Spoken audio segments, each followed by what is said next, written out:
like to call the meeting to order. Please rise and join me in the Pledge of Allegiance. Pledge allegiance to the flag of the United States of America and to the republic for which it stands, one nation, under God, indivisible, with liberty and justice for all.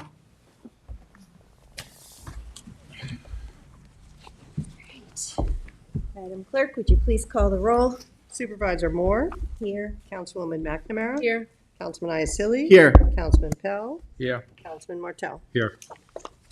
All right. Well, then we're going to start this morning's work session with a presentation on new IA systems and legislation. We have quite a distinguished group with us here today. If you want to come forward, Professor Gobler, Fred Thiel, former assemblyman, is on Zoom. Walter DeWittiak, Water Quality Development Liaison for Stony Brook. Kevin McDonald, the Nature Conservancy, and Bob DeLuca, Group for the East End. Dr. Gobler, I understand you have some slides you want to show us to begin. I'm going to show a few slides, and then Walter's going to show a few slides, and then I think a little bit more discussion. Obviously, this is all for discussion, so I'm going to, I like standing because I feel like as a professor I'm used to standing and lecturing, but I don't want to be lecturing to you. I do want it to be a discussion, so interrupt me. And you've probably seen a fair bit of what I'm going to show before. It's not very long. But anyway, going to be talking about on-site wastewater and how that affects the environment and public health as well. And starting with the very basic concept that we're all familiar with, that the town of Southampton, everything is a watershed. So wherever the water's falling, anywhere in the entire town, it ends up somewhere. Peconic Estuary, Shinnecock Bay, Mauritius Bay, lakes, ponds, or the ocean. And all the activities on land affect what ends up in the groundwater, and then that affects, of course, both our drinking water source and what ends up in coastal waters as well, with septic systems being a big part of that. We know that this is for Suffolk County, but as the town of Southampton, similar trends that the population has grown, and with that we've seen the amount of nitrogen in our groundwater increase in concentration over time. And there's been many studies done during the past 15 years that have continually identified the fact that the two biggest sources of nitrogen from land to sea are fertilizer and wastewater, but predominantly it's wastewater, and specifically on-site wastewater. Almost everywhere in the town, probably more than 90% of the homes are not connected to sewage treatment plants. So we've got direct discharge into groundwater. The nitrogen that gets there is not reactive with anything in the ground and in the aquifers it moves through, and it then therefore discharges into surface waters. And these are how the systems work. They're meant to drain the contents of those leaching pools directly into the groundwater. As you know, over the years, I've done a lot of studies of what's happening in surface waters. This map is, all of Long Island, and it's showing harmful algal blooms and hypoxia. You can see it's a lot, but I actually have one just for the town of Southampton waters that we just finished making. This is just from last summer, right? But it's representative of what we see most summers. So what you're seeing is just in the town of Southampton last year, just between the months of May and September, so not even the whole year, just really the summer months primarily, we had 11 different places where the oxygen levels got down to dangerous levels for marine life. And that had consequences. We had 4 different locations with fish kills because of those low oxygen levels.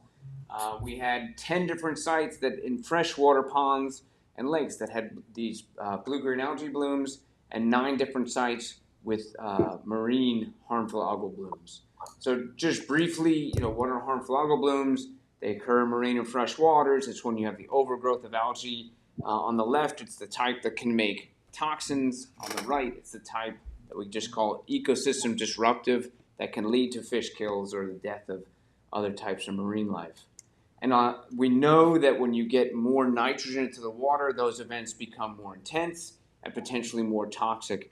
Just going to give 2 quick examples of those. In fresh water, we worry about these blue-green algae blooms. There's Lake Agawam in the heart of the village. contrasting strongly in color from the coastal ocean water. It's not a Gulf green, it's the actual lake, of course. And we know there are dangers associated with these blooms. They don't just look bad, but the organisms in there, in this case, microcystis, makes the toxin microcystin. And I can tell you, we've been monitoring Lake Agawam again this summer, and like in past years, the levels of microcystin right now are fairly high. Are they more prevalent during the warmer months because of the temperature? It's completely a summer phenomenon, so it emerges in May and then goes all the way through, typically sometimes almost through the fall, almost into winter. And we know these toxins are dangerous. For example, there's recently an event in Africa where endangered elephants were killed from drinking water that had these blue-green algae blooms in them. A more realistic setting for us is that we know that our pets, dogs, are vulnerable. There was a case in East Hampton where a dog died from drinking water from Georgia Pond. We've had incidences over the years for Mecox Bay, for dogs drinking the water, and just showing some studies here, for example, from the CDC, where they've called out hundreds of cases where dogs are drinking water with these toxins and getting sick. There's even now the concern that these toxins can be aerosolized and people can even be breathing them. And so in coastal areas, that's going to be a concern as well. And we know that these can be promoted by both nitrogen and phosphorus. People used to ignore the role of nitrogen, but this is a paper I published a few years back with some colleagues showing, you can see it says dual role, because it not just makes them more intense, but if you look at that toxin, there's the molecule, and you look at all those red circles, those are the nitrogen atoms. So you give the organism more nitrogen, it can make more of the toxin. In marine waters, we would be most concerned about alexandrium. It makes that compound saxitoxin on the upper right there. That's a neurotoxin. It's 1,000 times more potent than cyanide. It can get into shellfish because shellfish are filter feeders. They concentrate the water and therefore concentrate the toxin and can lead to something called paralytic shellfish poisoning. That's not the one I wanted to hit. In places like Alaska, which has a larger coastline than the entire rest of the U.S., this can be a very serious outcome, and it has been over the years. And the paralytic shellfish poisoning can be lethal. The organism is widespread on Long Island, widespread in the town of Southampton.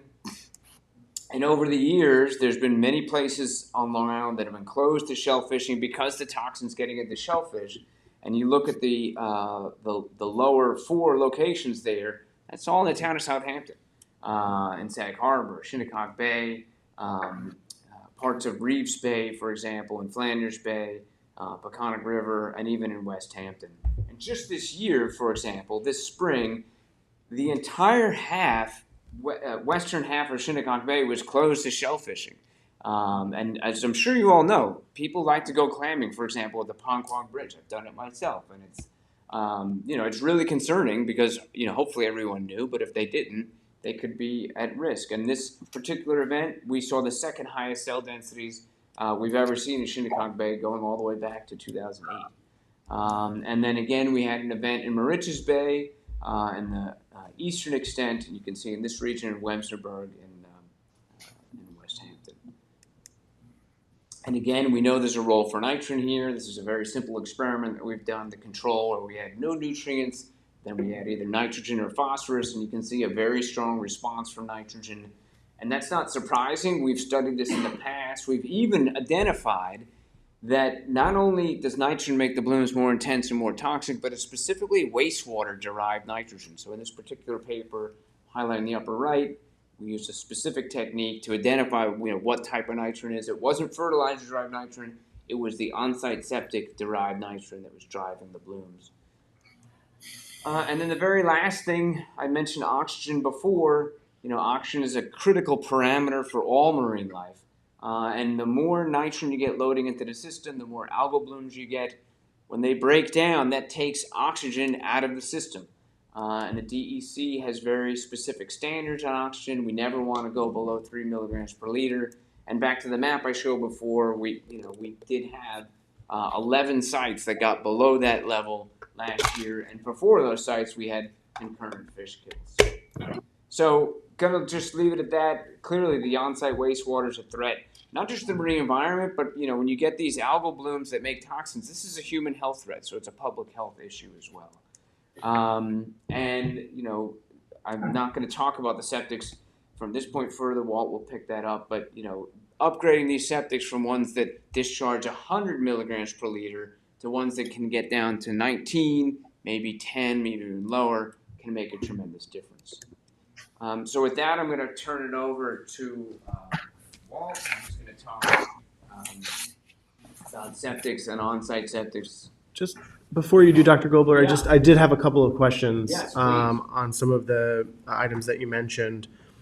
You referenced Lake Agawam in this presentation. What is the level of the threat there? Especially as it pertains to the health and safety of wildlife and public health of people. Yeah, I mean, it varies because the blooms go up and down. There's, many components. There's the nitrogen, there's the temperature, and then there's just the natural ecosystem dynamics. But, I mean, there have been levels where it's been dangerous. And we've seen fish kills also in Lake Agawam, for example.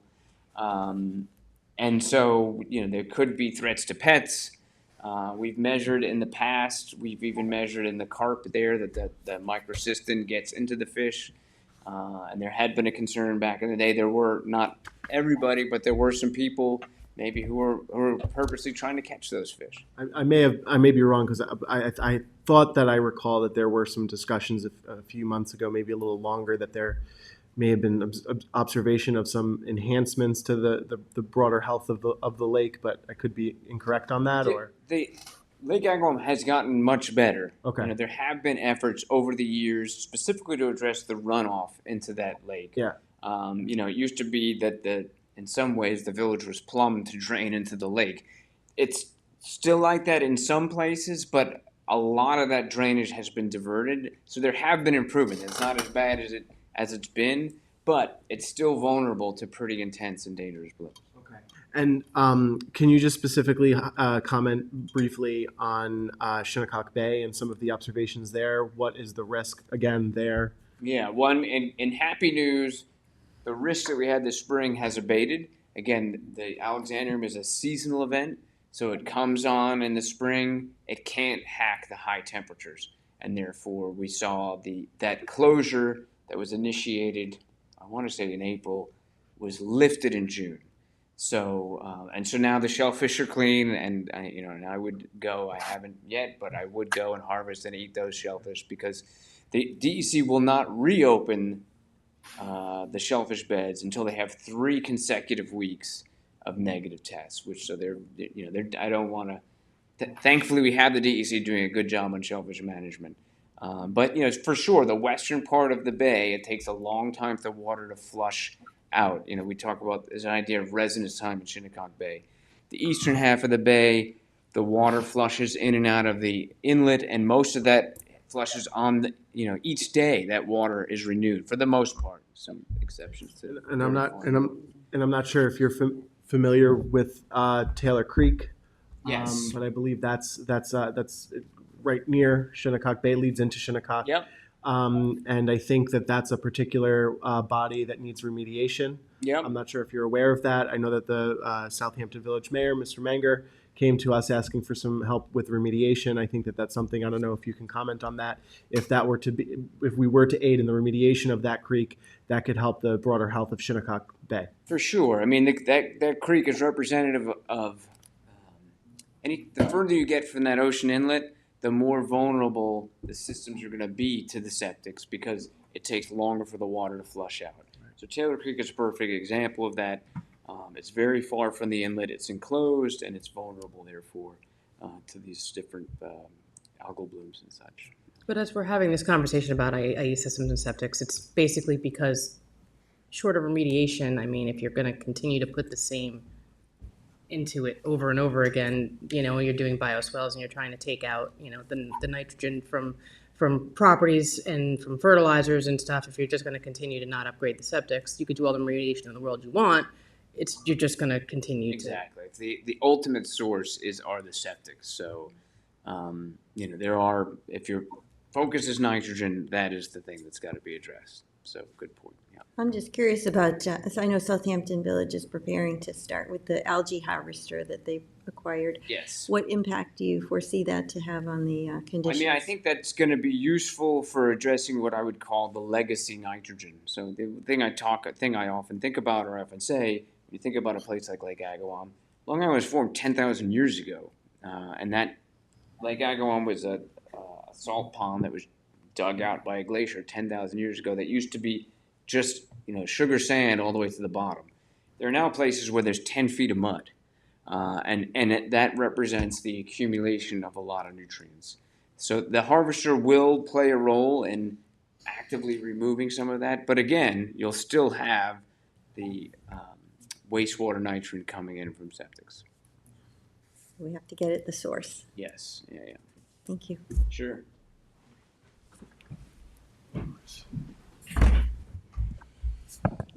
Good morning, Supervisor Moore, members of the town board. Thank you for having me. My name is Walter DeWittiak. I am now with the Stony Brook University New York Center for Clean Water Technology. Prior to that, I was fortunate to have a 36-year career with Suffolk County. I know and worked with many of you during that tenure. It was always a pleasure, and it continues to be. I was chief engineer for 8 years and then director of environmental quality for my last 14 years, and I just retired this past year. And here I am again. It's good to be here. I oversaw about a half dozen major program units. The only one I'm here to talk about today is wastewater. If you have any questions, I'm happy to answer them. Feel free to interrupt along the way. But I wanted to say that I'm not here as an official spokesman of Suffolk County. I just want to make that clear. I'm pretty much a wastewater historian here. I talk a lot, but I'm happy to have people listen. They told me to keep it short. I will. But I'm going to give you the background of wastewater. Where we are in terms of the sub-watersheds wastewater plan, which was the last major plan that I oversaw during my tenure, and what that means for the county and for Southampton moving forward. So the short story of what happened in the Nixon administration back in 1973, Suffolk County required that the previously approved technology of a cesspool have a septic tank in front of it. That happened in 1973. The plan back then during the 208 plan, and I was around in the health department in the 1980s when the 208 plan was first implemented, that's pretty much considered the first modern blueprint of environmental management subsequent to the Clean Water Act in Suffolk County. The plan back then was to sewer the county from the Nassau County line pretty much to Orient and Montauk.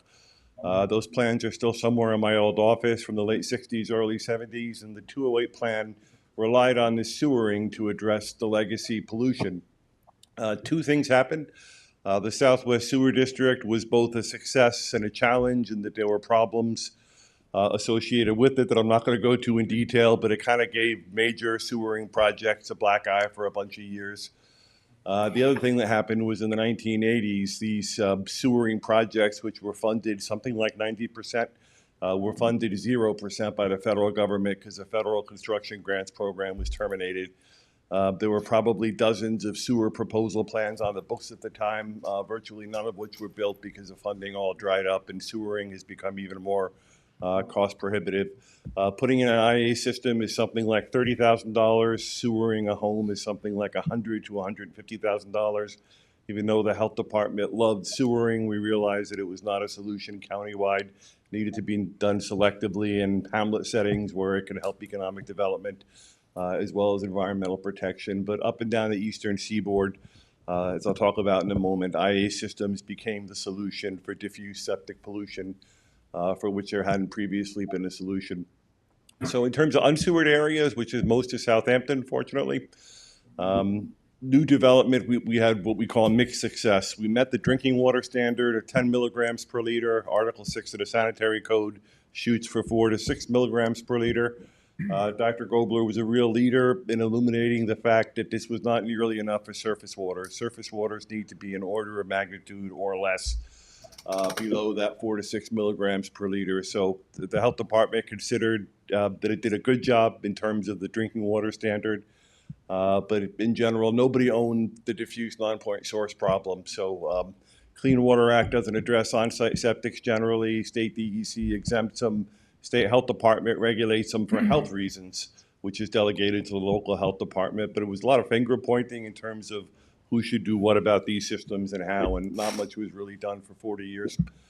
I call it the wastewater renaissance in 2014. A few things happened. My colleague Sarah Lansdale made a bunch of us get into a very tight, very old county van and drive up and down the eastern seaboard for a week. And this was probably, for me, the single most important turning point in septic history, and that a bunch of folks from a bunch of county departments got to spend hours with these folks, speaking to them, and actually opening up systems and looking at them. And we learned an awful lot from this trip. So Massachusetts had by far the best developed technology and approval system, but they have probably the fewest because they have a series of towns that control the health code, not a county like Suffolk County. So even though the Cape Cod program, the commission has done some great work and they made progress, right now they have far fewer IA systems than we have here in Suffolk County. Rhode Island had to embrace advanced treatment because of their coastal development rules. They probably had the best regulation and in-the-ground models. Maryland had a grant program that the county partially modeled this program against. So that septic tour laid the groundwork for everything that followed. That graphic there is from the Comprehensive Water Resources Management Plan, and that shows nitrogen trends. The upper glacial aquifer increased steadily by about 40% in the 30-year time period that we looked at, and that's the pollution that bleeds down to the Magathie below it, which went up by 90%. So we all hope that we see sort of an asymptotic reduction in the rate of increase, but the nitrogen from septics was still steadily bleeding down and not really getting any better, which was really alarming. At the same time, the state DEC adopted the Nitrogen Action Plan, which gave resources, money, and authority to Suffolk County to finally tackle this problem. The county health department hired a bunch of people. We made a bunch of code changes. Article 19 is the new one that established what's called a responsible management entity. Before 2016, it was a one and done with the health department. You came in for your permit. You got one approval. There was nothing that happened after that. If your cesspool or septic system failed, you can just put it in an overflow ring. So there was a perpetuation of the pollution with no end in sight. And basically, this responsible management entity gave the county the authority to approve the IA systems, as well as the operation, maintenance, and monitoring that has to happen down the road with these systems. So to my knowledge, this is the only county in the country, not only in the Northeast, that has this authority. In all those other jurisdictions, this is done at the state level. The state still approves all of the county actions on a case-by-case basis, but essentially the authority has been delegated. We started with the septic demo program, which invited installers to come and donate a system for observation. This has blossomed into an approval process with experimental, then pilot, then provisional, then general use. Provisional is the one where it can be used without any restrictions as long as it moves forward in a satisfactory manner. And we have about a half dozen of those systems that are approved. The Stony Brook lined NRB is one of those systems.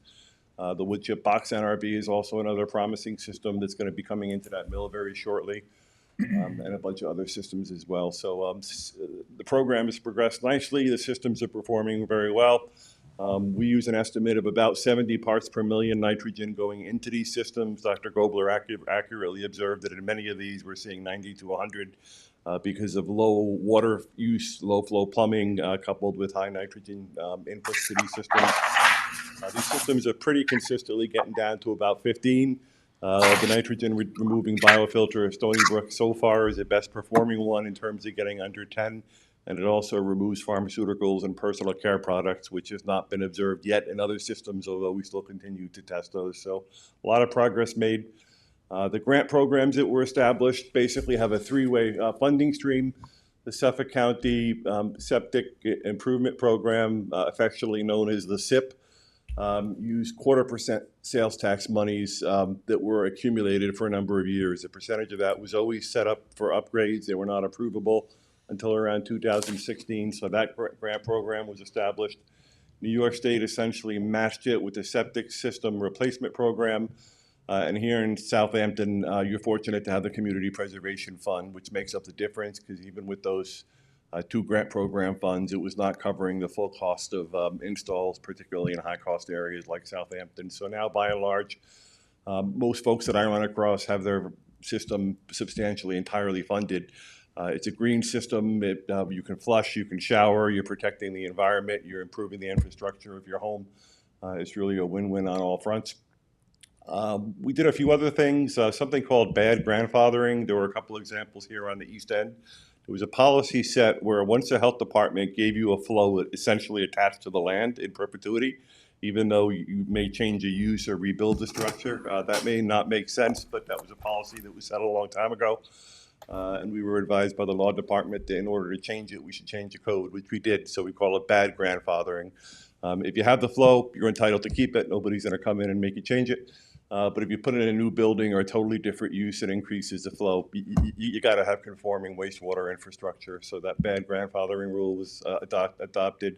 And what we call the cesspool phase out was adopted in 2019. So if you have a cesspool and it really needs to be replaced, you can't put in another cesspool next to it. You at least have to put in a septic tank. And we're heavily promoting people to go with an advanced system, which is essentially better technology, which is funded up front at no cost. Yes, Councilperson Iasili? Yeah, well, I just want to say thank you for your close attention to the bad grandfathering area. I think that that's really critical, and it's been really critical when we're dealing with various projects and developments, and when people fear that it perhaps may go outside the scope and size and could affect the environment. Your attention, very close attention to this has been very helpful for us, and I just want to express my gratitude for that. Thank you. I really appreciate that. And again, I'm not with the county anymore, but worked with a bunch of colleagues who did a great job on this, so we appreciate those thoughts. The IAs became a requirement for new construction. A couple of things happened. The Appendix A systems, which are small package plants, became more flexible. Instead of a 15,000 gallon per day limit, you can now go up to 30,000 gallons per day. And separation distances, to be consistent with other jurisdictions, were relaxed. So if you have a commercial type setting, you can fit in treatment more easily with the Appendix A at a higher flow. So that was kind of a win-win for the environment as well as people who needed it. IAs were also required for all new construction going back to 2020. So a number of the IA systems that have gone in have been related to that requirement. So this brings us to the sub-watersheds wastewater plan. I mentioned Sarah Lansdale, who was a leader in all this. I also want to give credit to Ken Ziegel. I sort of helped give birth to this plan in terms of designing, scoping, and getting support for it. Ken Ziegel was the guy that did the day-to-day project management on this and did a great, great job in divvying up 191 different sub-watersheds throughout the county. And this is the first time that we ever had an integrated model of groundwater and all the estuary systems looked at holistically. The estuary programs, which I'm not going to talk about, came in the middle. There's 3 of them. They did a great job, but in terms of total maximum daily load solutions, they honestly failed because nobody had jurisdiction over the non-point source ends. Neither the feds nor the state could compel any of these septic upgrades, and the solutions that needed to happen for non-point sources never happened. So this plan sets a framework for a tiered upgrade approach. There's about 350,000, I'm rounding off, septic systems in Suffolk County. Over 1 million people are unsewered in the county, putting their waste directly into the aquifer that we drink from that goes to our surface waters. We have 700 public supply wells, about 100,000 people on over 30,000 private wells. If you tried to design a system that was more difficult to manage, I doubt you could do it. Nobody knew what was ahead back when this island was developed, and now we have these challenges to deal with. So the top priority areas are going to be met. This is a good news. Going into the study, we didn't even know whether it would matter. So we used the best science and the best partners to come up with the plan that everybody agreed upon. And what we found is that within about a decade, we can arrest and reverse this trend of worsening water quality. So these harmful algal blooms that Dr. Gobler is showing you, we're hoping that we're all going to be here in this room 10 years from now saying, geez, they've all gotten a lot better. And if we stick to this course, they will get a lot better. And in 30 years, the water quality standards will be attained in most areas for most criteria. Not all will be 100% every place at all times, but it's going to be a major, major improvement, and it's really going to fix a longstanding problem that's affected the environment and the economy.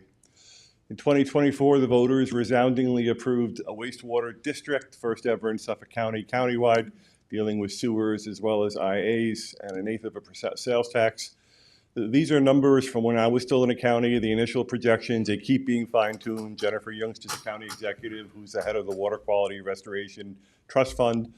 But back then, we projected that the 8% sales tax would produce somewhere north of $3 billion over 35 years. Now this funding is shared with sewers as well as IAs, but the good news is the county's moving other funding from other 0.25% pots into this to make it even bigger. And this trust fund board will be working on a plan to implement this moving forward. So where are we with IAs? Currently, we have 6,500 plus of these systems installed in the county-wide. In a few short years, about 2,500 of those have been voluntary. About 4,000 have been new construction. Southampton leads the county, which is good news for everybody here. About 2,300 of these systems in Southampton and 1,700 in East Hampton. Almost 2/3 of the county total IAs are on the South Fork, which is good news for the South Fork. I think Brookhaven has about 800, which is the next runner-up, but then the numbers go down from there. So we're hoping to see all those numbers increase countywide with the district and the plan in place and the funding. The county grant provides $15,000 now. It was increased from 10. The SSRP New York State grant provides $10,000. There's a proposal on the table to increase it to $25,000. I don't believe it's been approved yet, but hopefully it will be. And the town CPF, as per website, has a possible LMI incentive, and the baseline grant can run from $20,000 to $25,000. And this can cover cost of a whole system without much trouble in almost all places, which is great news, particularly for Southampton.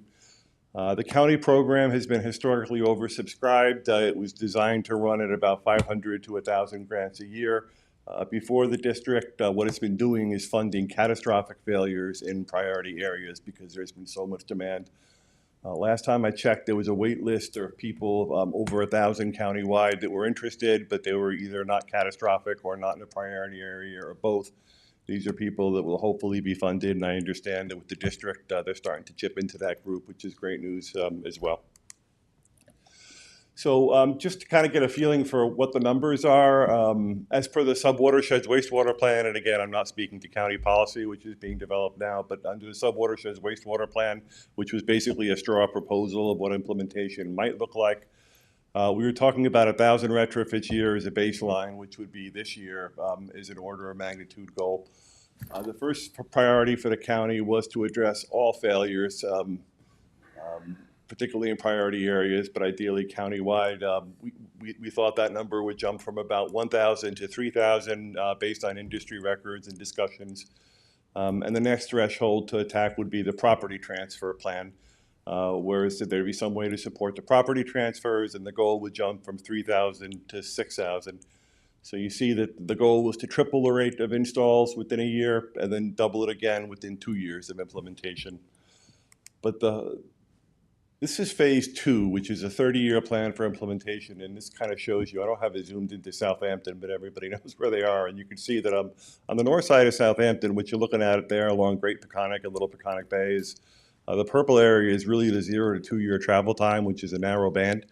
You're talking maybe 2,000 feet from shoreline. Those very near shore parcels, which are a concern with respect to potential pathogen loading and the shortest unmitigated nutrient loading. Those are the ones that you want to attack countywide first. Along the South Shore, those are called Priority 1 bodies. It was a complicated evaluation of flushing time coupled with pollution loads and impact to get the most sensitive areas who needed help the most.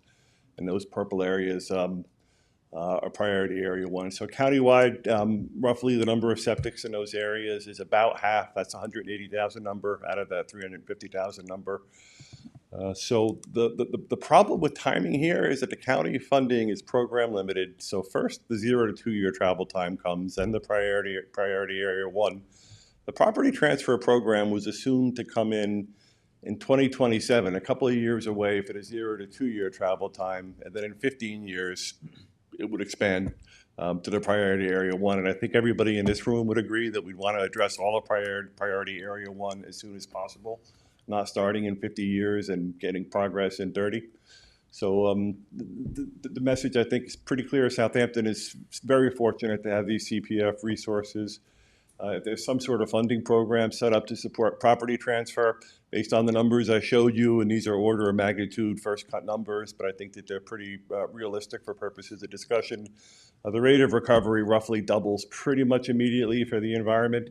One point that the county legislature was always interested in, and I'm sure everybody here is too, every property transfer is an opportunity. It may happen every 3 years, it may happen every 30 years, but this is a point where you want to get something done so it's done now and not maybe never. So getting things done earlier helps you avoid those missed opportunities. And again, rather than wait 15 years to tackle your priority areas, you start almost immediately and accelerate the improvement in those areas. So that I appreciate you bearing with me. That was probably longer than the 5 minutes I hoped for, but that's what I do at my age. Thank you. Thanks, Walter. That was great. Any questions? I'm happy to answer them. Well, it's important for us to have the background so that we can have an intelligent discussion with you. So I have the pleasure of following Walt and Chris, who are rock stars in their own field. And it occurred to me as we were sitting here with Fred on the Zoom, some of these people are the equivalent of Murderers Row, if it was a baseball team, in their expertise, breadth of knowledge, and duration in the policy arena around water quality and water quality restoration. And our principal message is that between Dr. Goebel laying out what the problem is, we have a problem, we have to do something about it. There's no dispute by just about anybody that that's the case. And Walt just gave us the rundown on sort of where we are. And if you step back, for those of us that were involved in this from the beginning, which was sometime, late 2007 and 2008, it was a preposterously impossible undertaking. And 14, 15, 16 years later, we're sitting here ridiculously to the point where just about everything we had to do over that period of time came together. And largely because of the leadership of these guys, and especially Fred on the Zoom. So what happened? In 2016, the public was asked in the 5 East End towns to extend the Community Preservation Fund and add a new category to finance water quality improvements. That was still emerging in only 2016. 2017, the county establishes its first alternative on-site waste disposal system that's different than what had happened for the last 100 years. The first time the county was saying, we're not going to do what the Romans did. We're going to treat our waste better and improve water quality. In 2023, the state legislature puts a ballot measure up for a state bond act statewide. It passed close to 70%. In Suffolk County, it passed at 65%. I suspect in the town of Southampton, it passed even higher. And then last year, there was a major ballot initiative that creates the Water Quality Restoration Act. It passes 72% countywide. So each time you ask the public, how concerned are you about water quality and should we do something about it? They say, yes, we're so concerned. We're going to vote yes for this. We're going to vote yes to create a taxing structure upon which you should now implement the strategies necessary to improve water quality, right? So that's sort of the setting. And the supervisor and I serve on a relatively new entity at the county level. Compliments of our good friend Fred in his last year in the ledge passed what I had been involved in impossible undertakings in the past, passing the Community Preservation Fund almost 30 years ago. And I thought that was the hardest thing I would ever do in my life, and it was until we did this, and this was worse. So that we're here with all the pieces together with a state, local, county, and even federal contribution to water quality improvements in the form of investing in infrastructure is quite miraculous. So our appeal to you guys now, we know this is a very friendly audience for this message, and we look forward to working with you about how do you scale up? Now that all the pieces are in place finally, how do you scale up a very aggressive program in the town, coordinated with the county that you and I were at a discussion yesterday about, working with the state legislature just passed a bill, the governor is expected to sign it, Right now, the state finances 50% of the septic replacements, and the county and the towns sometimes split the difference for the other 50. The governor's expected to sign this bill that her department put in that got passed. That ratio changes 75% to the state, 25 to the local level. Big deal, right? And then you go, well, gee, is this just a ridiculous coincidence? Or, to steal a line from Butch Cassidy and the Sundance Kid, I love it when a strategy comes together or when a plan comes together, right? So our pitch to you folks, and this is the discussion we want to have after Bob and Fred, is could we put together a working group whereby some of all the information that's been acquired and lessons learned from other places, can we think about accelerating the program in the town, the biggest town that the rest of the East End region will follow after we do a little bit better, and we accelerate all this? Because here's the thing, the tendency, and you guys know this, the tendency is to sometimes get distracted by other things because they seem kind of cool and they're interesting.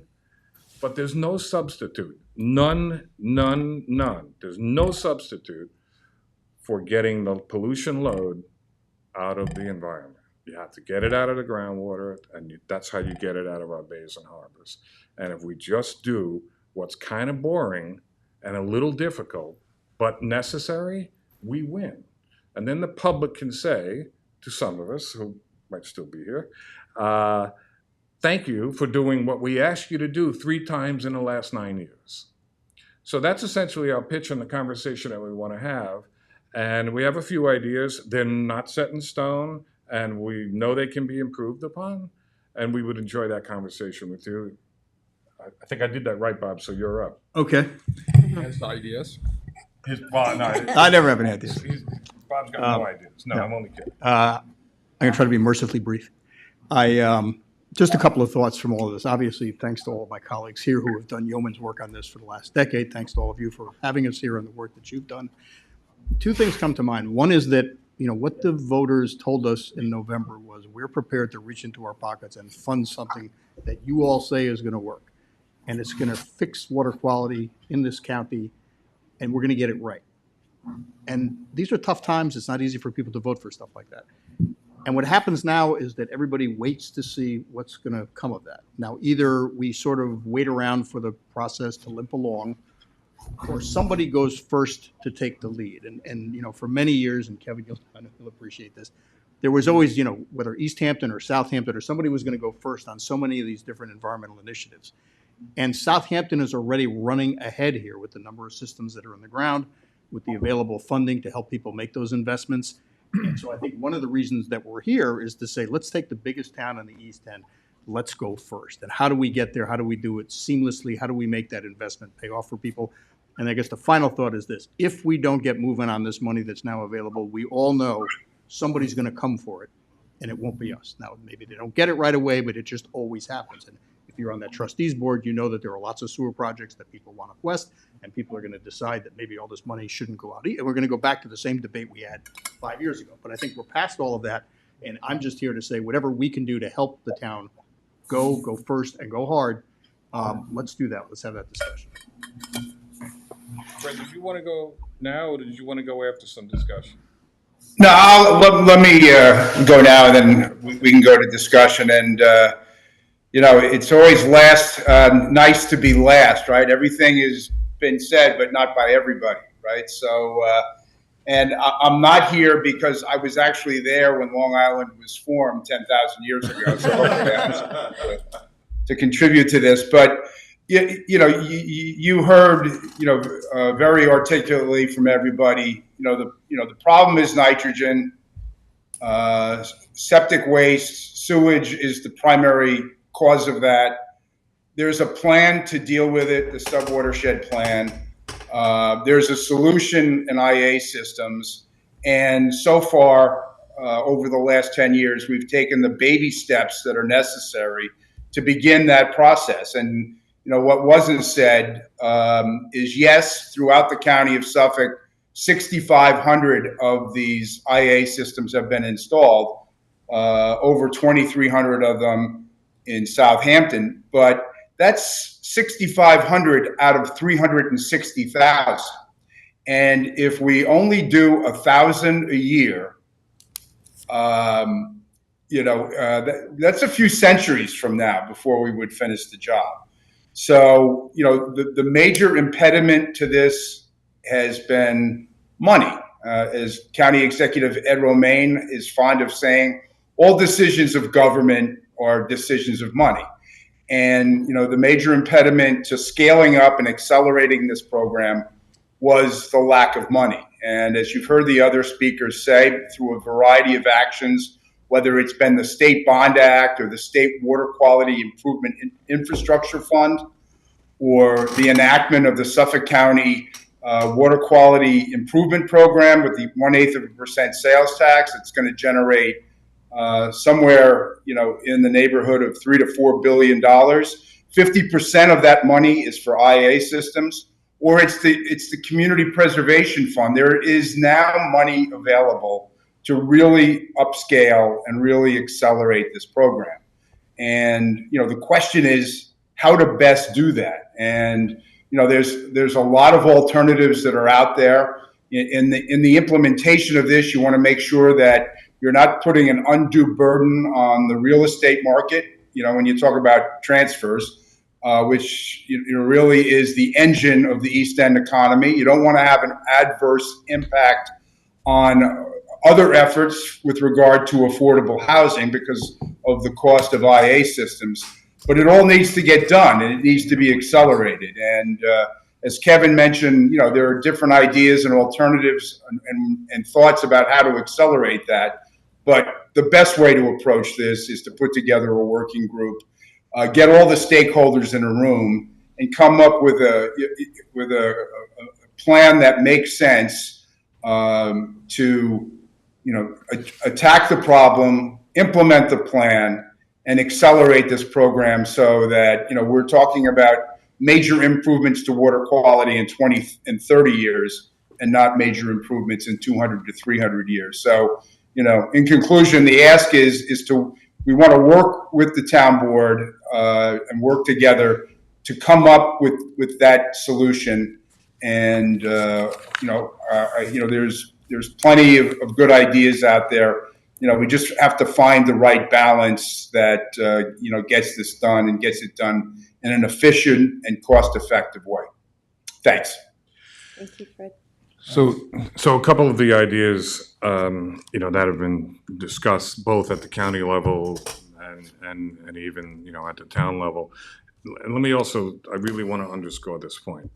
We fully understand that something that was really very new needed to have patience and time.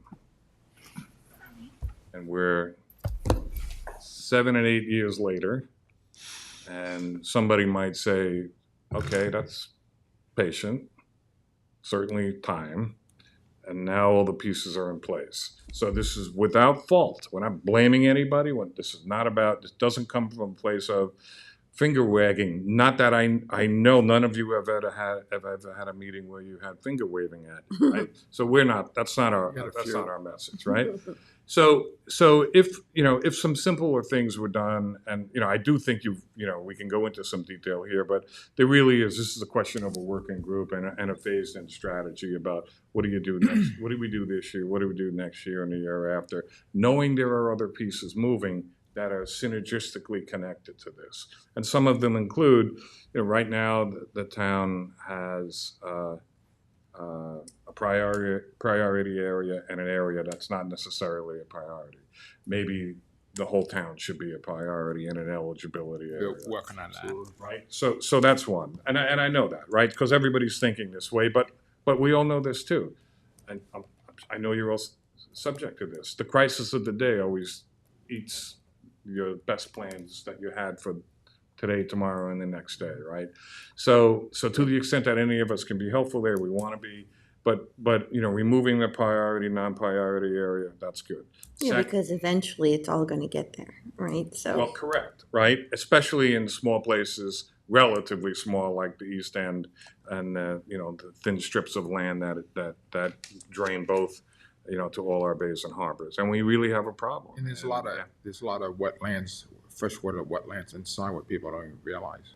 Yeah, What are affected. So there's every reason to do this. The question is, well, how, and then how do you do it? And then the other thing is boring and terrible things such as, I use that term extremely flippantly, but, you probably need more staff, probably need to program a little more money, probably need to hustle a bit to get more money from the state. But I have to say, they're increasing their grants to Suffolk County. Suffolk County has its own money. They're increasing the ratio of their financing. A town such as this that has its own dedicated funding stream, New York State people that are administering this program are saying there's no place else like Suffolk County, anywhere in the state that's doing this level of work in an integrated fashion across towns and villages and counties working with the state. No place else. In fact, there's other places of the country, in Florida, Hawaii, that are calling here saying, how did this all come together? It's remarkable. So we want to continue the remarkable accomplishment and the achievement and think about what else can be done in an integrated strategy between, something this simple. There's two instances where people really have the capacity to plan a septic system upgrade. And that's the hardest part. You're doing one lot at a time. When your septic system fails, it's really interesting to get somebody's attention, right? Because they're having a crisis. When somebody comes into the building inspector's office because they want to do a project on their property and they're going to have an impact on it, that's also a very good time to say, have you thought about availing yourself to this program and getting a grant if you're eligible for one? And if you're doing new construction and major renovation, you got to dig a hole up anyway. You got to put something in the ground. Putting a new system in compared to the old systems, the difference in cost isn't that great anyway, and you're spending all this money for these other improvements. Although that's required anyway, so we wouldn't give grant money for that. Absolutely, and you shouldn't, right? Because if you're spending that kind of money for a new structure, the difference in price, it's not equivalent. What makes this replacement program expensive is you have to go to somebody's house. If they don't have a failure, they're reasonably content with how things are, and you have to dig something up and you have to put it back. It's involved, right? So if we could look at partnering with the county on some of its initiatives, it doesn't allow grandfathering so much anymore, and I thank Walt for his leadership on that with other folks at the health department.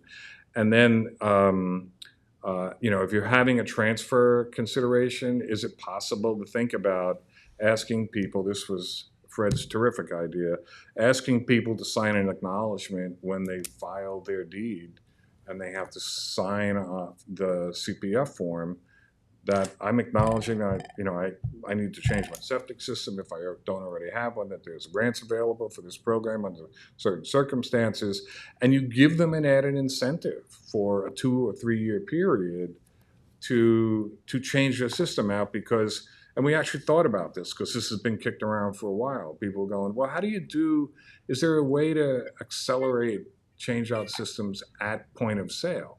And nobody wants to be in the middle of a transaction that says, I was just about to close and you're telling me I have to get a septic system replaced. So nobody's saying that, even though I just said nobody's saying that. I hope nobody repeats it that I said it, right? So that's one. Two is, well, what would it mean to incentivize that? So then if somebody buys a house and they're thinking about doing an improvement to the property anyway, that's terrific time to say, if you're doing an improvement, you should think about doing the septic system over as well. And if you put that, in some kind of, affirmation or a covenant when they file their deed that says you really need to change this thing out. In Rhode Island, what the state legislature did was they basically said 2 or 3 years from some point in the future, you can't have these things at all anywhere. So if you come in to any building permit in Rhode Island for anything, you have to do the upgrade at that time, right? So there may come a time when that's the case, and you can all think back to Very this. aggressive. I'm sorry? That way is very aggressive and get it done. Yeah, it is. And listen, New England does some things right, and we learned from what they did right and what we thought we would need to do here to make that work. We created, they had a program that started a heavy regulatory program. Everybody rebelled. It didn't go so good. And because we thought we should learn from that, we all thought it would be much smarter to have an incentive-based program first, and then start the program that way. And it's been much better received, and the public has supported it consistently in every opportunity where we've asked, right? You're saying that the new owner signs an affidavit that within the next 2 or 3 years, they'll replace the system. And then if they don't, the building department wouldn't issue any further permits Without for work. a change out, right? So that, and you can ask for an extension if somebody says, "Listen, I'm not ready to do the improvement, but I want to do the improvement, and I got a hang up, I have a health emergency, So it's a reasonableness test, right? We're not saying it should be, a deadline that is so rigid that it doesn't reflect reality. But the idea is, what we're trying to avoid is if somebody makes an improvement and then they go, "Oh, I wish I knew about this program. I just did an improvement last year and I didn't, I didn't have to do it. I didn't do it. Now I understand. I wished I had." Right? So the idea is to catch people where they're at a point in their life where they're making a decision that maximizes the ease of their participation in changing out the old system to the new. So could I just make a comment? So I think first and foremost, absolutely real estate transfers we have to look at. That has to be a part of the picture here. But just from a more global perspective on this, in my experience working with constituents, they're ready to go. They want to do this. And I think one of the challenges, and I know, Kevin, we've talked about this a little bit. And I know, Dr. Goldberg, you've been working with Dr. Novak, and I appreciate all that work. And I know PEP is working on outreach. I think one of the findings is that they're ready to go. They want to do this work. They want to upgrade their systems. When they see that they are qualified for the fundings, in some cases they have to put forward their own cash, and they may not have that cash ready to go. And that's sort of a hurdle for them to move forward. So let me just clarify. Right now, the way the program is working, and let me also really make this clear, the county is looking at how they're going to be modifying their program going forward because of all the changes. The state is looking for how they would modify the program. The state legislature already is ready to, and if the governor signs it, which is expected, that will change their contribution. So I think everything is being freshly reviewed now, right? But one of the things that the county did, I think, really smartly was you don't have to lay the money out. The only thing that right now people are obligated to cover is the hiring the engineer at the beginning of the process. And part of that thinking was, and at the time was, if people are serious about doing this, they have to make some investment in what they can. Now, I'll agree with you. There may be instances where someone really has a compelling need, but they don't have the cash and they want to do it. I think there's an opportunity to think about should that be made easier, and should that be made with a larger contribution. Right. Well, if the task here is to try to make this as easy as possible for people and make this as widespread as possible, especially for folks who are working class and may not be able to put up 20 grand right away, I think we need to try to find ways. If we're going to establish a working group, we should find ways within the policy structure to give out that money more easily to folks who can put that in the ground. Yep. And maybe that requires that if we do establish a working group, we do include county representation as well.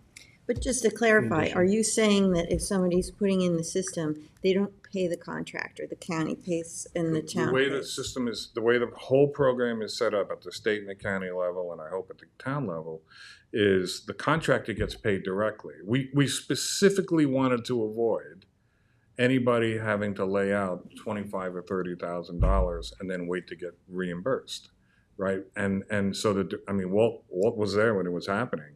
So it was you make direct payment to the contractor, and the county has a system whereby certain contractors are eligible to participate in the program. They have everything vetted, the W-9's there, they get paid that way. Contractors, in fairness to some of my contractor friends that have said sometimes they would like to get paid a little faster than they get paid. Remember we had that trouble where the contractors wasn't getting paid, and we sat over that. So that has to be improved also, right? I mean, so it's a full suite of, I mean, the macro message is we have all the pieces together that we've been trying to get together for the last 12 to 15 years. It's now time to imagine, how do we do this in the best way possible, and what would that take? Without casting blame or fault on anybody, it's just about, we have the pieces, let's get it done. How do we do it the best way possible? So do you have to hire an engineer, or is there a way to? Sadly, it's way in the weeds, but we tried to simplify that process, and Walt's the engineer, he can't help himself right now. No, what I'm saying is the county has worked on streamlining this, so if you have a catastrophic failure that needs immediate replacement, rather than have an engineer come do a whole new survey, a whole new plan, a whole new design, That wait is weeks for an terrific. approval, it's a streamlined program, so it's less expensive because the engineer doesn't have to draw everything up and submit it. All he's got to do is conceptual sketch and sort of a sketch of an as-built certifying that the thing has been built in accordance substantially with standards. So that's one improvement, and there's certainly room for more. So couldn't we have the engineers just do a conceptual sketch for everyone? Not for new construction, based on the way that the sanitary code is interpreted for new construction, and there's some more degrees of freedom with respect to retrofits and pre-existing improvements, particularly in emergency situations. But it's something that can be talked about. Sure. But these are the types of things, like, could there be a time when there's a GIS system electronically and this can all be done in real time? I have to say the emergency catastrophic failure process that Walt and others put together is terrific, and I had the incident to prove it, from the day everything literally blew up to the replacement happened, it was 4 days, which is frankly unheard of. And that's for new technology. It was just terrific. And other people have said the same thing. And again, why is that happening? Why are they focusing there? Because you have somebody's really undivided attention to fix their problem. And you're not going to ask somebody right after they dig their lawn up with an old technology that they paid for, then say, oh, by the way, would you like to participate in this grant program to change it out? They're going to go, why? I don't want 2 holes in my lawn. I don't want to do this again. But anyway, back on sort of what our fix is. These are the conversations that we could have going deep into some of these things, and having conversation in real time with folks in the health department, with the county execs, principal person, Jennifer Youngst, on this, and just saying, look, let's see if we can literally pilot and say, look, what works well, what can we adjust, right? We're learning as we're doing, but we're doing better. And that's sort of is the concept where we're all coming from. There's no doubt the customer service piece has got to be, if you want people to do this, it's got to work smoothly, it's got to work well. And we talk to people who call up with those issues. If we get the contractors on board with us, they'll go after you. They'll go after. They'll go after. It's like this houses I go by where I know the septic system is failing because the guy has tops over it. The guy's pumping into the weeds. They'll go knock on this door. Hey, the grants. It's not going to cost you anything. We're going to design it. Sign here. So to that point, before we go trying to add ways or add reasons for people to have to upgrade, we have a lot of work to do with outreach with what we currently have, because there is a huge disconnect between us, because we talk about this day in and day out, and the general public. I mean, we have a language barrier out here. There's many residences that have failing septics that they don't know that there's funding available simply because they haven't heard it told to them in a way that they can understand. We just had a system right on the bay that was failing, and I had a resident reach out to me and say, my neighbor's septic has been overflowing, it's open, they've got all these issues. We had a Spanish-speaking code enforcement officer go there and explain the program to them. The system's since been replaced. So not only that, there's a lot of misinformation about the older systems and the maintenance costs. And, there's people that are literally pumping their septics, once a month, but that's a known cost to them. This is the unknown, and what's it going to cost me year A in lot and year less out? than what they're They paying. hear electric and they go, "Oh my gosh, I'm now more electric." The electric is one light bulb. We know that, but Right. but the general public doesn't understand this. Point taken. And we also have a lot of work to do on our end with getting these inspections and permitting done in a timely fashion because, people want to get, and things are taking a long time. I will say, I want to concur with the fact that there is a lack of public awareness. Even when I worked in the Suffolk County Legislature, there was a lack of public awareness on it, and I know this has been, how do we enhance this? But I also do want to say too that Peconic Estuary Partnership is working on ways of broadening outreach. I know other organizations may be working on that as well to partner with them. They're coordinating. Let me finish. I do think what they are trying to hone in on is how to target the communities using some of our existing GIS data in particular. So we need to also be of assistance to provide ways for groups to reach out to various neighborhoods and community folks to provide that information, put it in their mailboxes, put it in front of them so that they have it right there. And the PEP is working on that. But I think that it needs to be broader. It needs to be like a state and county, full on messaging, branding that, this is something you see when you're watching YouTube videos or, and it's just constantly in your face and it makes you really aware of it. Right now, There was a legitimate fear early on that if everybody knew and everybody showed up on the county's doorstep, many people would be disappointed because the money wasn't there. Correct. Yeah. And so we kind of did hold, in a sense, doing what we might normally do. For example, the campaign that we ran to try to get people out for the vote, that was a big campaign. And I think it worked. if everybody that voted, Right. And but there was this issue about the county sort of, having money, not having money, you get waylaid, then the town, so that's cleared though. Now they're basically, what the revenue stream is going to be. They know what they're going to be managing. They're bringing more staff on. Yeah. And so all of those pieces are in place, which then allow us to push harder to get the message out so people can show up and not be disappointed. So we have to be like, we know by Anderson. like, not only that, but people don't even understand simple things like that. The town funding can help you restore your landscaping. And, Right. They think that I'm going to have this hole in my yard that I have to pay and hire a landscaper. They don't understand that money is there also. So. Well, I take your point entirely, and I forgot Bob was absolutely right. Part of our challenge was we did not want to have such an aggressive education campaign that everybody's system to intake request was blown up, right? Because then you have a different problem. But that's sort of what the beginning of a new program looks like. And we've all come to the conclusion, with humility and hopefully with your concurrence, that it's now time to say, let's scale this up and do it in a coordinated way so you have the systems in place so that if there's an ad campaign about how to avail yourself to the program and we have the equivalent of a concierge service where somebody who calls up and listen, nobody should ever go through this more than once in their life, right? And if you're really lucky, that's about all it is. But it's people know how to buy washing machines and they think they know how to buy cars because somebody in our family has done this. It's a fairly unique skill set, right? And you have to trust the process that you're working with and the people you're working with to get it done. So you're spending taxpayers' money. You want to do that efficiently and smartly and wisely. And you want to be sure the public gets what they were promised, right? So there's a heavy responsibility, and none of this is said lightly, right? But it surely can be done, right?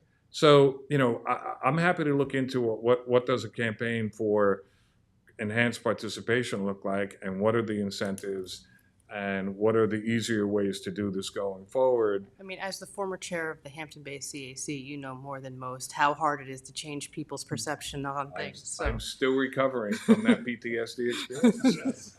So the other thing is, and then you need to know too. We're mostly talking about the residential, but in the committee that the supervisor and I are on, there's a discussion about how do you set up a program that is friendly for business, right? Communities, downtowns, areas that will never have a sewer, they still have needs. How do you address that? So that's being discussed also, and that would be in perhaps the next phase.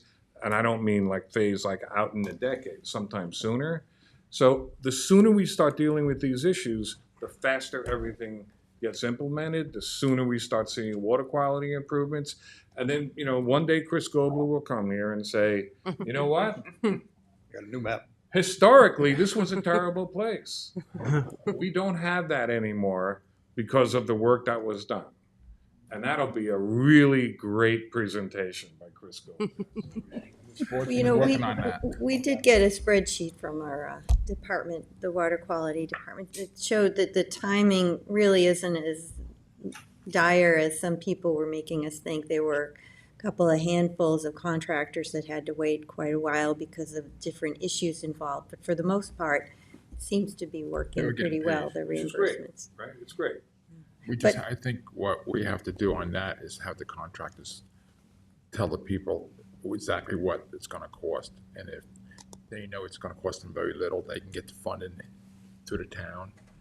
At the end of the day, it's not gonna cost them anything at all, just inconvenience for a few weeks while the system is being put in. Yeah. I think that's what you have to drive. Chris wants to speak. Go ahead. Just on the cost front, just two things real quick. I mean, one, just back to Walt's math, if you didn't see it, but if this new bill is signed by the governor, people in the town of Southampton can get $65,000 up to replace their system. In almost every case, that's not just replacing the system, but full restoration, to probably even better than you had. So that's amazing. And then just one other point, the idea of transfer of property came up. When people buy a home in the town of Southampton, they're paying 2% into the CPF. If they don't upgrade their system, they never see that again. It just goes into the pot. This is not that it would be a direct turnaround, but here's an opportunity where you're paying 2% in. Right. You're actually getting an infrastructure upgrade for your home for that not directly, but technically you're getting something for Getting paying something that back. fee. And that's what we have to tell the people. Yeah, so I think those are two, and if you're on the public outreach fund, if it's property transfer, you're not, instead of paying that money and never seeing it again, you're paying that money and you actually get something for your home for it. 'Cause we're all on the same side who want Yeah. to get this done Yeah. to protect the groundwater from it. What we worked on with the sand mines, Yeah. all the way down.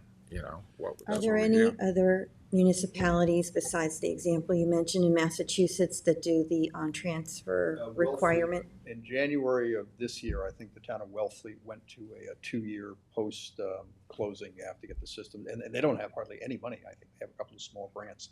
But if you're familiar with Wellfleet, On the Cape, you're saying? Yeah. it's basically a sandbar. So every place is draining into somewhere. But that's that's undertaken. The town of Shelter Island is also looking at something that they're in the process of their comprehensive plan update, and they've been sort of looking at some kind of, but they don't have it finalized, but they've looked at that. I think there's been some discussion in the village of East Hampton also. The other thing that did happen in the earlier phase period was we had people hosting trainings with architects, engineers, and we tried to have the septic waste industry people get access to sort of presentations on sort of, this is a new business opportunity. Different than your more narrow, limited business opportunity. And, I could see that, the town, or in combination with other towns, offering continuing credits to the architect and engineer community in a forum here or someplace else where you're just continuing to let people know the program is out there. So when a homeowner contacts an architect or somebody else and they say, listen, you have to do this, here's all the reasons why, and why wouldn't you, right? So it's expanding and working in, sometimes when the regulated community, you wait for somebody to come in and you tell them that they conform and they don't. This is different. This is, reaching out to them and saying, we need your help because you have contact with all these people about how, you can help us achieve collectively what everybody continues to say they want: cleaner water, healthier bays and harbors. And that's what this whole effort is about. I know you know that, and we appreciate you giving us the time on your Friday where it's almost sunny out. Yeah, I mean, Thursday. something else, Thursday, something sorry. else that we actually should look at is when somebody asks for a rental permit, and then you're using your property to make money, Yeah. it should be That's something excellent. you should have to think Yep, about. no, great idea. I think people maybe weren't as trusting when the program first started up, because who even heard of this and how do they work? And then I think that some of the systems weren't as effective as originally we'd hoped. But now, isn't there something new that was created with the wood chips? I mean, how do people know which system is best, and where's the technology now? I mean, the happy news that the county has an incredibly rigorous testing program. So technically, the finally approved systems had to have been tested for 3 years. And they publish all their data and the costs as well. So I mean, the county is the sort of the gatekeeper and the regulators. Yeah, there are several there are different systems, and the county will make that determination when they, when they go there to just investigate and. Yeah. But they don't all, treat to the same level, right? Correct. And yeah, so the nitrogen reducing biofilters that Center for Clean Water Technology at Stony Brook have gotten the lowest effluent and remove other contaminants as well. Has that been ultimately approved now? They're both, two different systems are at the provisionally approved stage, yes. But were you also looking at a polishing system after the IA system? We have that as well. Would Yeah. that be covered with this grant funding? Why not? Right, that's If part that's of something it. that people that already have an IA system want to add that? Yeah. Would And that once be it gets covered? approved, right? It's just preliminarily approved, you said? The wood chip box polishing unit has been approved by the health department. There's an engineering polishing unit that can be added. They don't allow it right now to give you credit to hit 19, but if you have an approved IE system that already meets 19 parts per million nitrogen, you can add this wood chip box. And I think it's fair to state that the goal is well under 10, probably closer to 3 to 5 parts per million. At some point, it's probably going to be the reset. So I just want to make a point. Massachusetts has recently set their number at 10, which is kind of interesting. We modeled our number at 19 in Suffolk County because that was a Massachusetts number. It was the most stringent. Massachusetts has now set a best available technology goal of 10 milligrams per liter, which is basically consistent with New York State speedies and groundwater drinking water standards. So I can't say what's going to happen in Suffolk County for sure, but I think that this wood chip box is going to be one of the means by which this potentially could be attained countywide. Still at We can get it 19? down to 10. So So still at 19 now. right now, the two systems that have the lion's share of the marketplace are the two systems that are getting probably the best overall average results, that 11 and 12 milligrams per liter of nitrogen. And in my case, I have a drain field, so I expect it's somewhere like single digits, probably 5 or 6. So that's really good. But over time, I expect the systems to get operated easier with better polishing and lower average numbers over time, which is how a system's supposed to improve, right? And then what have we done if that happens? So we gave the public what they told you guys all to do.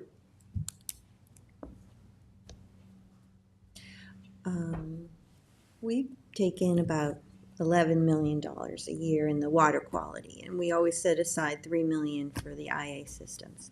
But we do like to reserve some for our own, projects that we're doing, and for the community when they come to us for grant money. So, but I think we do. I'd have to check whether we give out all of the $3 million each year. That number likely grows over time. Yeah, there's years we've added, I think, money actually. I don't think we did the 3 million this past year. Yeah, we didn't give it all out. Because we're talking about if it rolls over or not. So we It does roll over, I think. I think so, yes. we it's approaching 11:30. We could have Chris and Bob and Walt could have this conversation all day if you'll stick around. And we look forward to whatever follow through any of you are so inclined to have.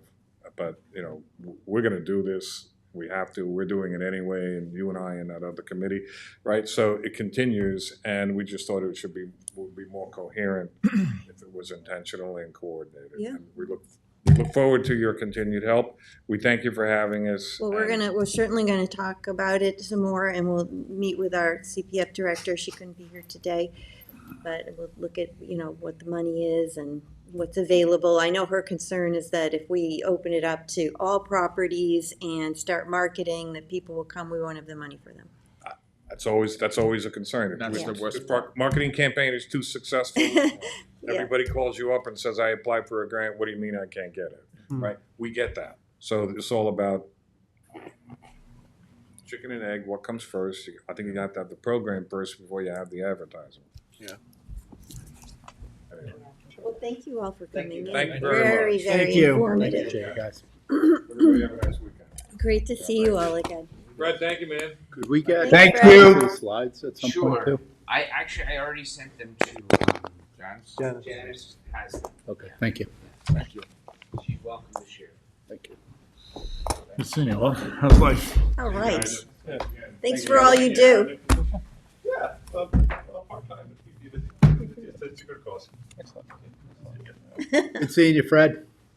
Good to see you guys. Talk soon. All right, Fred. All right, well, we've got some thinking to do. That brings us to our supervisor and town council member liaison updates. Rick, why don't you get us started this week? The 4th of July parade, I drove, not marched. I actually drove some of my fellow Kiwanians who were sharing the time with the Key Club and the K Kids in the parade. It was a lot of fun. I've never, all the times I've done it, I've never seen people 5 deep, and how many people were there. It was really enthusiastic to see everybody that was actually there. And it was a good turnout, I thought. There was a lot of floats. I heard a lot of comments about maybe this time we shorten it, because there was so many floats and so many people. But it was really great to see everybody out there. And Robert Ross was the Grand Marshal? Yes. Oh, nice for him. Yeah, Robert's great. It was great that we got to honor him the other day also. Mhm. There are so many good stories that go above and beyond his official duties, things that he's done in the community. So it's wonderful. I hope he actually relaxes a little bit, but I did tell him that I was not getting rid of his phone number because he had more contacts than all of us put together. So if we need anything, we could still call him. We did have a Hampton Bays Civic meeting last week. Michael and I were there. Bill was there.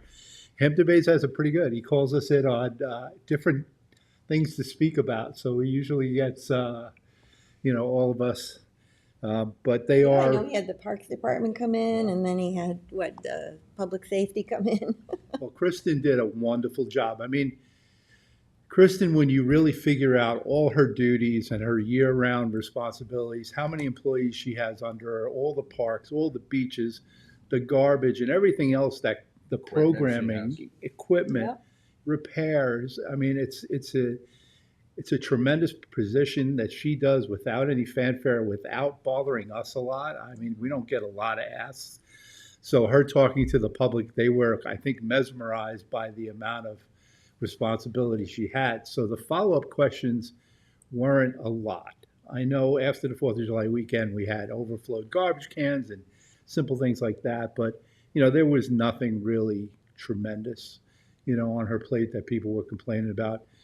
It surprises me how few people realize how many parks they actually have around them and what they have to take care of. But again, she handled herself wonderfully, and people were in awe of her presentation. So we also did give out a proclamation, but I'll let Michael speak about that. Thank you. And actually, I think a lot of people in Hampton Bays were surprised how much support they have from us, from this board. Yeah, They were people saying that. only realize a couple $1 million was put into Red Creek Park. Red Creek Park was built on a shoestring 35 years ago.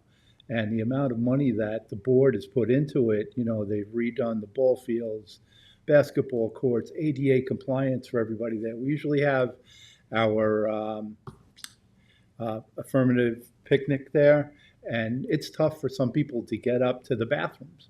Now it won't be because she's corrected everything that was difficult. And the animal shelter, and how quick response to, they had a couple of complaints about properties with animals and this and that. Between all of us and Michael, we were right on top of it. And they were like really surprised. We did have a small fire in West Hampton transfer station. Someone threw cardboard boxes with ashes in it. So I'm trying to, tell people to be careful what they throw off, because it could have cost the town a lot of money replacing equipment. Yeah. Plus the inconvenient a lot of people who goes and throw garbage out on a weekend, that we had to close it for a little bit. Yeah. To make sure it was safe and the fire was out and there was nothing explosive in that container. Thankfully, it wasn't bad, but as you said, it could have been worse. It could have been a lot We'll worse. need to be more careful. And people have to realize what they're throwing out, what's recyclable and what's not recyclable, because we're trying to give all the transfer stations an uplift so it's easier for the people to use and more friendly to the environment, especially to the groundwater. Well, thank you. Let's see, as Kevin mentioned, there was a meeting of the Suffolk County Water Quality Restoration Fund Board of Trustees yesterday. And what we're working on now is different organizations appointed different people. Like the Eastern Supervisors appointed somebody, and Pine Barrens appointed me. But anyway, there's a lot of people there, and right now we're working on a scoring rubric to, see which projects should be receiving grant funding. Half the money's going to go to sewer plans and half to the IA systems. And I think the number was a little high. It looks like it's really going to be about $3 million a month, maybe 40 million. I don't know if I just said million or thousand, but million a year.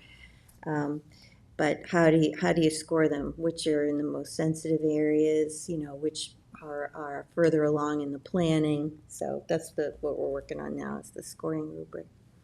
And then also yesterday, there was the Long Island Association hosted the 5 East End Supervisors, which was really fun. It was a lot of people showed up, and they asked us questions about how we all work together and what are our regional concerns and what's great about our own towns. And so it was fun to interact with a lot of people yesterday. That's what I have. Michael? Thank you. As Rick was saying, joined Rick and Bill at the Hampton-based Civic, and we did give a certificate to the Southampton Animal Shelter for all their work. Chris Teakle was there, explained a lot of their programming. Yeah, it's very good. I just want to do a quick plug for Chris. He's really been working really hard, going into the community, meeting people where they are, and really representing the animal shelter with a lot of pride. And I think that's really good. And he understands the importance of the partnership between the town and the shelter organization. And they talked about their fostering program. Don't forget about the turkeys trying to find a home for. Yeah. Yes, they do have turkeys. Not turkey, a rooster. Rooster? Oh. Trying to find a home for a rooster. Yeah, they have a lot of different animals. They have bunnies, and they talked about all the different things that they have. But as you know, they're in a couple of months they're going to be undergoing renovations, so they do have a fostering program. So if people are able to help the shelter and adopt an animal for just a short period of time, as they go through this process, will be really helpful as they make that transition. I think I heard that they have placement for all the dogs. Yes, they do. They're actually working with Bite Away and some other organizations, and they're helping out. So really great to see the community support for them. Terrific.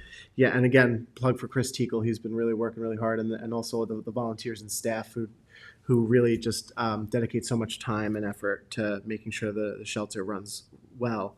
I attended the Noyak Civic meeting last night with our Highway Superintendent, Charlie McCardle. There were a lot of people that showed up who advocated for traffic safety initiatives and furthering what we've been doing. There were some comments that were made about the new stop signs at the Serene Green location and also the Long Beach location. Charlie took all of those comments in and is going to try to assess what we can do to even make them better. We're also thinking about revisiting, advocating for the traffic circle over there at Long Beach and Noyak. Charlie and I are going to be working on that. And I just want to thank Charlie for taking all those questions. I mean, there were a lot of people who were there, and the people were really happy to just see how much work we've done in a year's time. And I do want to thank this board for all your support in some of those initiatives. You know, we procured speed monitors. We've done legislation for stop signs and other things. Bill, I know you in particular have been very helpful, but I just want to thank the board members and my colleagues here for helping. NOAC is very happy about how fast we've responded to some of those matters. Not to mention the paving. The repaving, yeah, all of it. Yeah, they're very happy. It shows when a board works together, we can get things done. Yeah, it was really good. Also, just want to make mention two things that the first-time home buyers class that I discussed at the last work session got postponed to October 25th. Rick and I have been working with our housing department, Kara and Jamie. Jamie's been doing a great job getting that together. So October 25th is when that's going to happen. And eventually the second annual Disability Resources Fair is going to be announced very soon, so I will provide that information at our next meeting. So thank you, everyone. Thank you, Michael. I think you guys pretty much covered everything. I also marched in the parade this past 4th. It was a great day, and I think it's the mayor of Southampton's favorite day of the year, and he reminds me of like Ebenezer Scrooge when he comes out on Christmas Day and he's running through the streets and he's all excited. But it was a really fun parade, and it's just great to see everyone from the community out. And it was funny because I used to watch the parade and I knew everybody on the sidelines, and now I know pretty much no one who's watching the parade because it seems to be more, summer residents that come out to enjoy the parade. But I take about an hour before the parade and go backwards through the line, and I know just about everybody in the parade or their kids. So it's definitely changed, but it's always a great community event, and I ask if anybody can help them out with some support. They are looking for funding to keep the parade going. I also wanted to bring up, as far as fundraising goes, tonight at 7 p.m. at Cooper's Beach is the Moonlight Plunge for Heart of the Hamptons. And I think that's about all I have. I met with Kristen Doulos. We talked about some capital projects, and to your point, she does an amazing job, and she really is, just so careful with taxpayer funding, and she's always looking for grant funding anywhere she can to do things, without asking for more money. And they really do a great job. I actually met with her and John Irwin yesterday about some maintenance issues, and they do a fantastic job. And we don't even realize the amount. It's not just the parks. It's, they mow the grass at Town Hall and all of our facilities, and even around the signs at Mana on the Lobster Inn, they mow that. I mean, things that you don't even imagine that they have to do with all the CPF properties that we have now is, and they were saying it's starting to get, they're at that point where we really need to start thinking about potentially asking if something can be changed, that CPF money can, at least a small portion of it could be used for maintenance, because that's what I hear from the community a lot. I don't know about all of you, but we have all these communities, all these properties, and people would like to see them not developed, not, made into parks, just maintained better. And Parks does an amazing job with what they have and in the budget they have and the staffing that they have. But if we could put a little bit more into it for, some extra help for them to get it done, it would be great. So Yeah, I think the changes that just got made allow for maintenance, but it has to be a capital project type of improvement. So the regular day-to-day is something we do need to look at. just the huge thing right now is the pine beetle and Yeah. removing all Oh, those yeah. trees, and their budget just doesn't, it doesn't allow for it. So it becomes a taxpayer expense. So It includes, a lot of the properties we purchase on the water, and it's to preserve the view shed. And 5 years down the road, we can't There's no see the view water shed, yeah. anymore because we don't take care of the property. So Exactly. things like that, I think, have to be incorporated into that Yeah. budget. Yeah, those are really good points.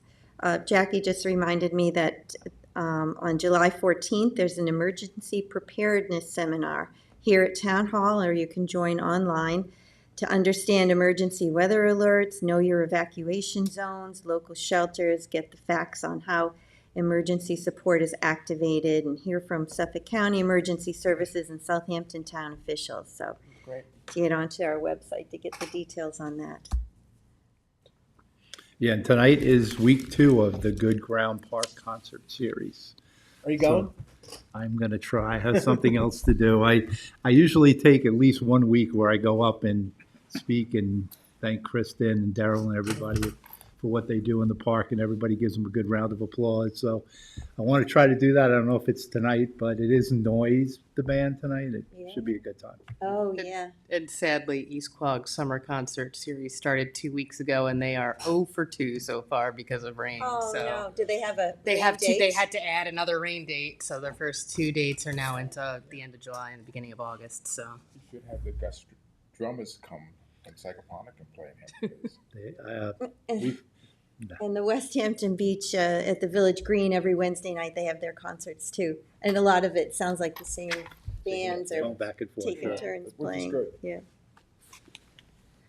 All right, well, if no one else has any other comments, then I move to go into executive session to discuss confidential legal advice, personnel, and contracts, and then close. Second. All in favor? Aye. Thanks, everyone.